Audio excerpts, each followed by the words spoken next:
정보와 이슈를 알기 쉽게 풀어드립니다. 대한민국 경제 고수와 함께 투자의 맥을 짚는 KBS 1라디오 경제쇼.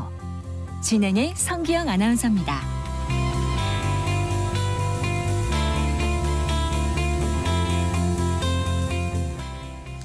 네, 대부분의 대기업들이 공채 대신에 경력직 수시 채용을 늘리고 있던데요. 이런 상황에서 대학 졸업생들의 취업문은 점점 줄어들고 있습니다. 이 원하는 임금 수준이나 근로조건이 맞지 않을 것 같다든가 아니면 이전에 찾아봤지만 일거리가 없었기 때문에 그냥 쉬었다는 이 30세 미만 청년층이 무려 44만여 명에 달했다는데요. 또 정작 중소기업 등에서는 구인난을 호소하고 있습니다. 자, 고용시장의 수급 불균형 어떻게 해결할 수 있을지, 그리고 청년층 고용 문제 어떻게 접근해야 할지 오늘 이 시간 생각해 보겠습니다. 한국노동연구원 김유빈 선임연구위원 스튜디오에 모셨습니다. 반갑습니다. 네, 안녕하세요. 네, 세종에서 오신 거예요? 네, 맞습니다. 네, 감사합니다. 먼 길 와주셔서요. 정부가 발표한 7월 고용 동향에 따르면 이제 고용률은 일단 역대 최고치를 기록하고 실업률은 역대 최저로 낮아졌다. 뭐 이러면 일단 꽤 좋은 것처럼 느껴지지 않습니까? 그렇죠. 네, 그런데 정작 이제 속을 들여다보면 내용이 하나하나 좀 들여다보면 특히 이제 청년 취업자 수는 오히려 좀 감소했고 그런 부분이 눈에 띄더라고요. 오늘 좀 그 얘기를 좀 해주세요. 네. 네.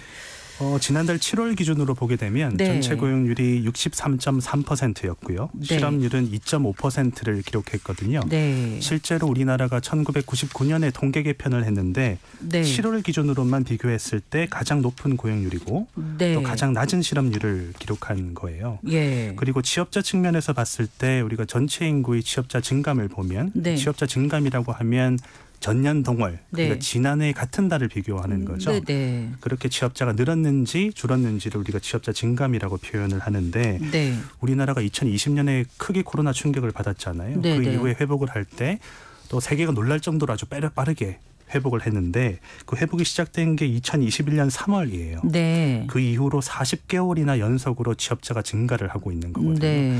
그만큼 전체 노동시장을 봤을 때는 상당히 양적으로 좋은 흐름을 유지하고 있다. 네. 라고 이렇게 평가할 수 있을 것 같아요. 물론 네. 우리가 지금 요즘에 체감하고 있는 경기 상황은 좀 나쁘지 않느냐라는 말을 할 수도 있지만 그것과는 약간 별개로 어쨌든 양적인 고용시장은 상당히 양호하다라고 평가를 할 수가 있겠고요. 네. 다만 청년층의 경우에는 전체 인구가 40개월이나 연속으로 증가했다고 했는데 청년층은 이미 22년 11월부터 20개월 연속으로 감소하고 있어요. 완전히 네. 반대로. 네. 그만큼 청년 노동시장의 전체적인 양상이 전체 노동시장과는 다르게 악화되고 있다라고 네. 볼 수 있을 것 네, 같습니다. 그러니까 고령층이 고용시장을 좀 견인하고 있고 청년층 취업자는 감소하는 추세가 계속 이어진 걸로 지금 나타났다는 그렇죠.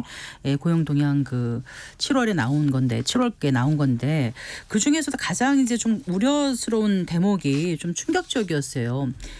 일도 구직 활동도 하지 않고 그냥 쉬었다는 청년이 무려 44만 얼마요? 44만 몇천 명이죠? 네, 3천 명인가 이렇게 집계됐다고 정부가 이제 통계청에서 밝혔습니다. 한참 일할 나이라고 생각하지 않습니까? 청년하면. 네. 통계청이 발표할 때 청년하면 15세부터 29세인가요, 보통? 15세에서 29세가 통계적인 기준이고요. 네. 그러니까 청년 기본법의 정의에 따르면 19세에서 34세까지 네. 이렇게 청년층을 정의하고 있습니다. 네. 근데 어쨌든 이제 통계청 거는 15세에서 29세까지인데 맞습니다. 한창 일을 하고 해야 될 나이에 그냥 쉬었다. 이게 좀 뭐라 그럴까요? 느낌이 자포자기한 건가? 아니면 왜 쉬는 건가? 이런 생각들을 이제 기성세대 입장에서는 하게 되거든요. 이걸 좀 분석을 해 주시겠어요, 박사님? 네. 최근에 이제 쉬었음 인구라고 해서 언론에서도 관심을 아주 많이 갖고 있는 지표 중에 하나죠. 네, 네. 쉬었음 인구라고 하면 취업을 하고 있는 상태도 아니고 또 구직을 하거나 실업 상태도 아닌 말 그대로 네. 그냥 쉰 인구를 말을 하는 거거든요. 네. 근데 이 쉬는 청년들이 많다는 것은 이 청년들이 아무래도 가장 핵심적인 근로연령층에 해당되는 나이잖아요. 네. 활발하게 일을 해야 될 나이인데 일을 하지 않고 그냥 쉬고 있는 유휴 인력으로 그냥 사회에서 있다는 소리거든요. 네. 그만큼 상당히 국가적으로나 개인적으로나 상당히 큰 손실이 있다라고 볼 수밖에 없고 네. 특히나 우리나라는 대학 진학률이 상당히 높은 나라죠. 그렇죠. 70% 이상인 나라죠. 네. 그만큼 교육 수준도 상당히 높고 또 역량도 상당히 높은 청년들인데 쉰다는 점에서 아주 우려가 좀 크다라고 볼 수가 있을 것 이제까지 같습니다. 배운 그런 걸 하나도 써먹지 못하고 쉬고 있다는 게 그렇죠. 정말 어떻게 보면 참 가슴 아픈 일이기도 한데 그 중대한 질병이나 뭐 이렇게 어떤 장애가 이런 것도 아니고 그냥 막연히 쉬고 싶은 상태에 있는 이들을 말하는 게 이제 쉬었습니다. 이렇게 기사에 나오더라고요. 그렇죠. 네. 비경제 활동 인구 중에서도 뭐 네. 육아를 한다거나 가사를 한다거나 네. 재학 중이거나 연로하거나 이런 다양한 사유들이 있는데 네. 그런 사유들을 다 빼고 네. 말 그대로 그냥 쉬었다라고 응답한 청년들이 쉬었음 인구거든요. 네.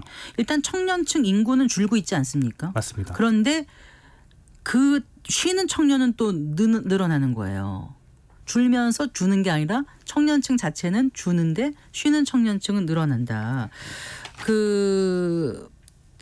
그냥 쉰다는 청년들 중에서 75%는 일할 생각이 없다라고 답변을 했다던데 정말 그런 거예요? 네. 네. 물론 이제 쉰 이유를 한번 살펴보면 네. 그 이유가 상당히 다양하긴 합니다. 네. 예를 들어서 몸이 좋지 않아서 쉬고 있다거나 퇴사해서 쉬고 있다거나 네. 이런 다양한 사유들이 있는데 네. 청년의 경우에만 한정해서 보면 네. 원하는 일자리를 찾기 어려워서 쉬고 있다라고 응답한 청년층이 가장 비중이 높은 거예요. 네. 그만큼 어떤 우리 사회의 구조적인 문제로 인해서 청년들이 쉬고 있다라는 것을 의미하는 것이고 네. 다시 말하면 청년층의 기대에 부응하는 일자리 자체가 아주 적다라는 걸 의미를 하는 거예요. 그래서 네. 우리나라가 노동시장을 얘기할 때 빠지지 않고 등장하는 용어가 이중구조이거든요. 이중구조. 네. 이중구조. 어떤 건 말씀이시죠, 그게? 예를 들어 우리나라 노동시장이 흔히 말하는 좋은 일자리와 나쁜 일자리, 말하기가 가슴 아프지만 네. 상대적으로 열악한 일자리로 구분되어 있고 네. 그 격차가 상당히 크다라는 것을 의미를 하는 것이에요. 그래서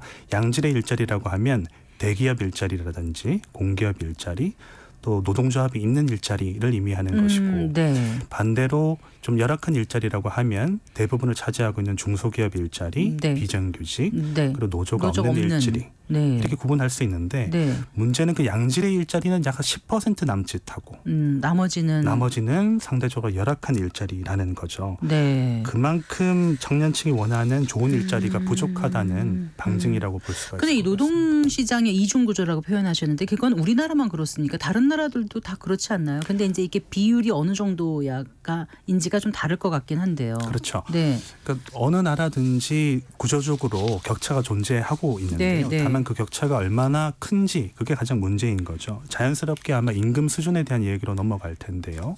우리나라 같은 경우에 대기업과 중소기업 일자리의 임금을 비교하게 되면 중소기업 일자리는 대기업의 약 한 60% 정도 임금이 네. 낮게는 50% 정도 상당히 격차가 크다라고 볼 네, 수가 네. 있어요. 반면에 우리와 가까운 일본의 경우를 비교해 보면 초임 기준으로 봤을 때 중소기업 일자리가 약 대기업의 90% 정도 그래요. 차이가 나거든요. 네. 그만큼 우리나라의 노동시장 격차가 훨씬 더 크다라고 볼 수가 있죠. 그래요. 그런 큰 구조적인 문제가 있기 때문에 청년들이 일자리를 구하다가 정말 그 원하는 일자리가 없을 것 같아서 그냥 쉬거나 또 그 원하는 임금 수준이나 근로조건 맞지 않아서 그냥 쉬거나 이제 찾아는 봤는데 마땅한 또 일자리가 없기 때문에 쉬거나 그다음에 교육기술 경험 이런 것들이 부족해서 쉬거나 이게 대부분 그냥 쉰다는 청년들의 대답이 이렇게 순서대로 나오더라고요. 맞습니다. 그런데 또 한편은 그래요. 이제 중소기업 이런 쪽에서는 구인난을 또 겪고 있다고 하는데 또 기성세대 또 어르신들은 이러세요. 아니 일단 취업을 하고 봐야지. 하다 보면 기술도 늘고 경험도 늘고 그럼 더 좋은 일자리로 가는 거 아니야? 어떻게 처음부터 좋은 걸 갈 생각을 해. 이러면서 막 옆에서 채근하고 타박하시는데 그러기에는 지금 말씀하신 노동시장 이중구조가 워낙 크게 고착화돼 있어서 한 번 처음에 중소기업이나 어떤 중소기업은 나쁘다는 게 아닙니다만은 열악한 일자리에서 좋은 일자리로 가기가 어렵기 때문에 그런 게 아닌가 이런 생각도 들고요. 어떻게 보세요, 박사님? 그렇죠. 예전에는 우리가 청년층의 대기업을 선호하는 현상이라든지 네. 공기업에 가고 싶어하는 그런 것들을 청년들의 눈높이가 너무 높다라고 네. 얘기하는 기성세대들도 상당히 많았어요. 예. 다만 청년의 입장에서는 청년이 아니라고 하더라도 누구라도 네. 좋은 일자리에서 일을 하고 싶은 건 당연한 어떤 생각이라고 볼 수가 있잖아요. 근데 말씀드린 그런 구조적인 문제로 인해서 좋은 일자리와 양질의 일자리 간의 격차가 뚜렷하고 너무나 크고 더군다나 이 양질의 일자리와 열악한 일자리 간의 이동이 상당히 경직되어 있어요. 우리나라 같은 경우에. 그래서 예를 들어 첫 일자리를 중소기업의 일자리로 취업을 하게 되면 대기업 일자리나 공공기업 일자리로 옮기기가 상당히 어렵거든요. 다시 말하면 흔히 말하는 유리천장이 상당히 두꺼운 나라다라고 볼 수가 있어요. 이런 것들을 고려하면 어떻게 해서든지 좋은 일자리로 취업하려는 청년들의 이런 행태는 상당히 당연하고 합리적이라고 볼 수밖에 없는 거죠. 중소기업이라든가 뭐 대기업, 공기업 선호 경향에 대해서 청년들에게 탓할 수만은 없는 상황이다. 이런 맞습니다. 말씀 주신 거고요. 지금 그 니트족이라고 하지 않습니까? 니트가 그러니까 일할 생각도 없고 고용 상태도 아니고 교육받을 생각도 없고 이런 사람들을 말하는 거죠. 맞습니다. NEET의 약자죠. Not in Employment, Education, Training. 그래서 일을 하지도 않고 교육을 받고 있지도 않고 훈련을 받고 있지도 않은 그런 유휴 인력을 말하는 용어입니다.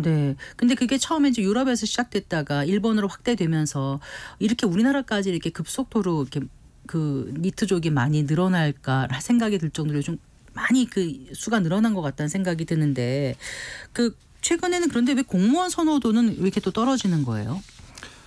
좋은 직장으로 여겼었는데요. 그렇죠.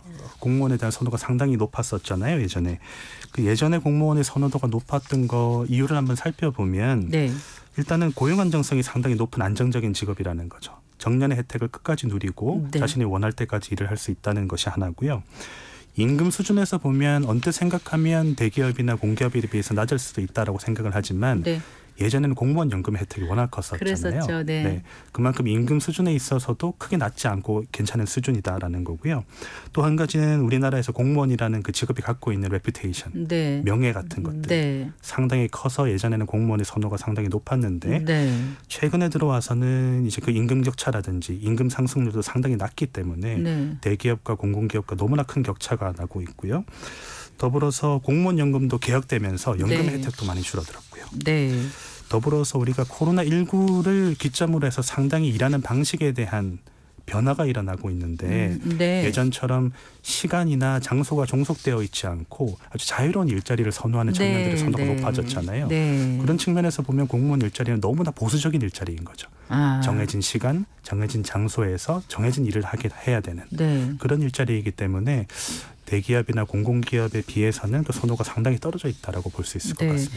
그런데 아까 그 니트 쪽 말씀하셨는데 이게 이제 생산 인구는 지금 계속 감소되고 있지 않습니까? 출생이 점점 저출생으로 가다 보면 그럼 생산 인구는 감소되는데 니트족은 계속 늘어나면 이게 이제 소비할 사람도 없고 돈 버는 사람도 없고 그러면 국가의 생산성도 떨어지고 여러 가지 지금 이제 문제가 생기지 않을까 싶어요. 그 부분에 대한 고민이 필요할 것 같거든요. 우리 사회가요. 그렇죠. 아무래도 가장 일을 열심히 해야 될 나이인데 쉬고 있다는 것은 아무래도 장기적으로 쉬게 되면 그동안 축적돼 왔던 역량이라든지 숙련 같은 것들도 떨어질 수밖에 없거든요. 계속해서 활용을 하지 않으면. 맞아요.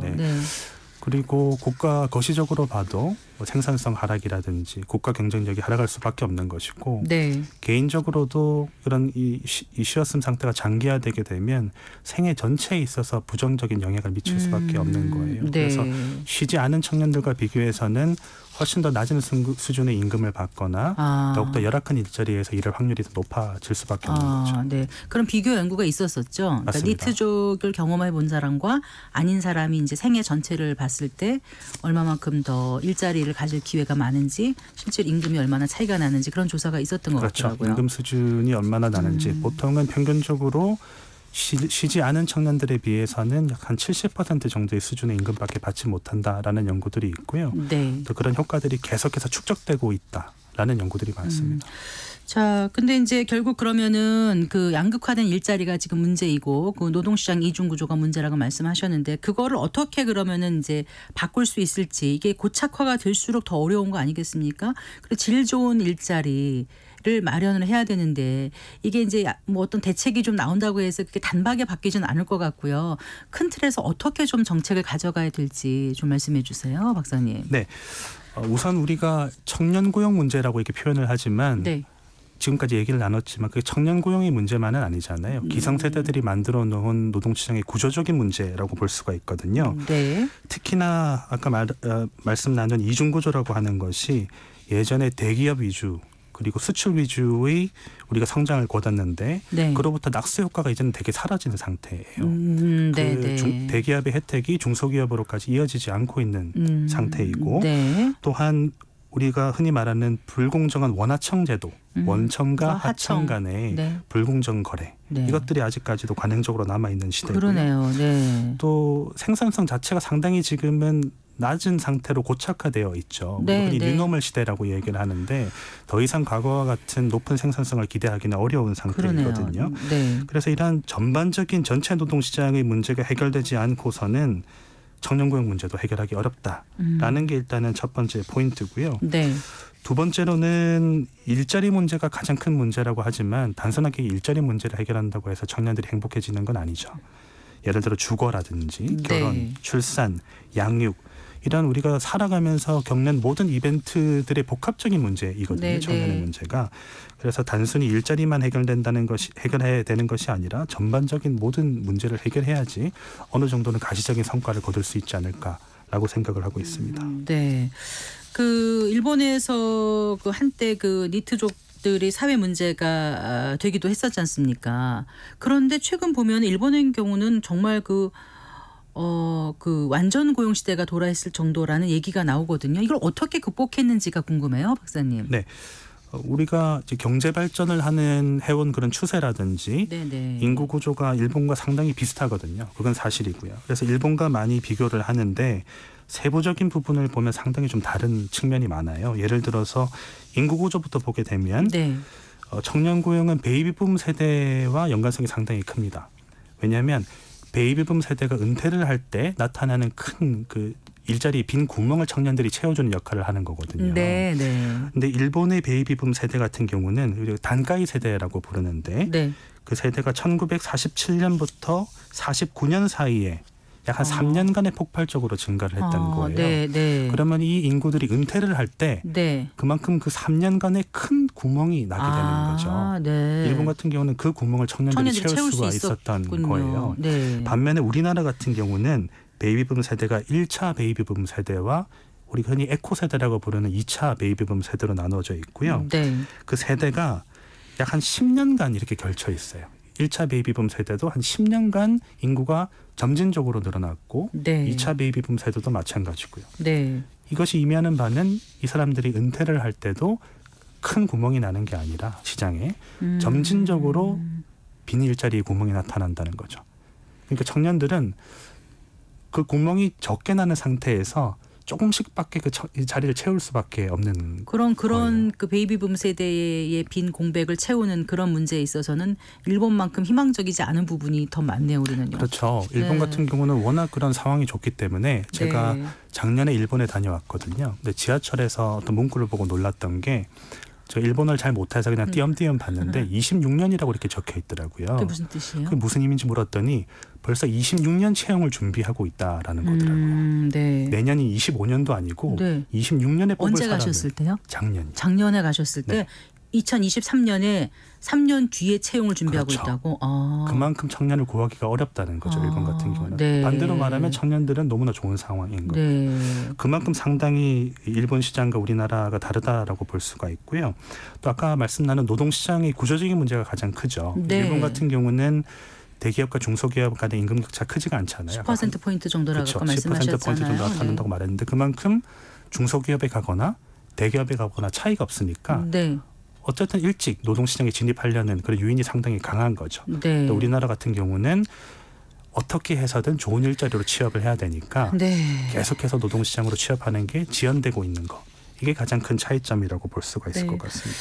이 청년 고용 문제를 사실 뭐 이렇게 짧은 시간에 다 얘기를 나눠볼 수는 없지만 일단 좀 중요한 몇 가지는 짚어주셨거든요. 이제 마무리를 좀 해주세요.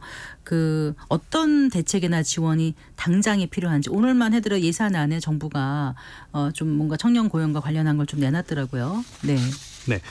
우선 우리가 청년 일자리 문제에 대해서 얘기를 나눴지만 말씀드린 바와 같이 전체 노동시장의 문제를 푸는 것이 가장 중요하다고 볼 수가 있어요. 그리고 우리가 항상 지원하는 것만 생각했지 좋은 일자리를 창출하는 그런 일자리 수요 측면에서는 생각해왔던 것이 좀 적다라고 볼 수가 있거든요. 그래서 일단은 산업이나 기업 측면에서 최대한 양질의 일자리를 많이 만들고 또 일자리 간의 격차를 줄이는 게 가장 중요하다라고 볼 수가 있겠고요.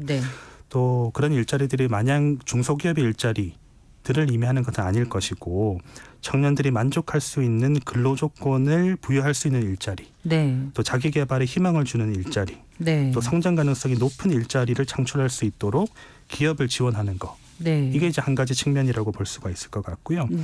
그 반면에 이제 청년을 어떻게 지원해 주느냐의 문제인데 청년층은 하나의 그냥 단일 계층일 뿐이지 그 안에 상당히 다양한 정책적인 수요가 있어요. 원하는 정책도 다르고 원하는 일자리의 유형도 상당히 다르거든요. 그래서 그런 청년 개개인의 차별화된 정책 수요를 파악하는 것이 가장 중요하다고 볼 수가 있을 것 같아요. 그래서 최근에 중앙정부도 AI 기술 이런 것들을 이용해서 개개인의 정책 수요를 분석하려는 노력들을 많이 하고 있거든요. 최근에 그런 기술이 워낙 발전하고 있기 때문에 과거보다는 그런 맞춤형 지원을 할 수 있는 역량이 상당히 높아진 상태라고 볼 수가 있을 것 같아요. 그래서 청년 개개인의 일자리 수요에 대한 분석 이것을 파악할 수 있는 그런 역량이 가장 좀 중요하지 않나 생각이 듭니다. 오늘 말씀 잘 들었습니다. 고맙습니다. 감사합니다. 한국노동연구원 김유빈 선임연구위원과 함께했습니다.